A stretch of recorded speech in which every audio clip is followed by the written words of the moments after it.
अरे ज्याला आमच्या नावाचा ध्यास लागतो तो शुद्धीत राहत नाही. आमच्या नामाची गुंगी, आमच्या नामाची धुंदी तर सर्वस्वी आमचा होऊन जातो. ज्याचे भाग्य चांगलं असेल त्याला आमच्या नामाचा छंद लागेल आणि त्याच्या मुखात सतत नाम जप असेल. आमच्या नामाची गोडी निर्माण होईल. ध्यानी मनी स्वप्नी ही नाम संजीवनी वदनी असेल. त्याला निरंतर सुखाची प्राप्ती होईल.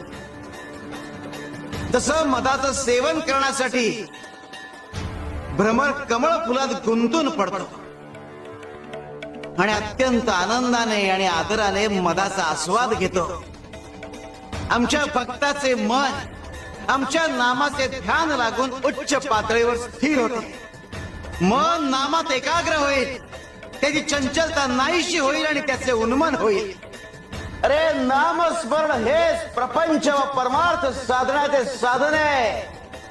शिवाय शंकर तमाम शंकर शिवशंकर शंभो. सहनशीलता वाढतीये बरं.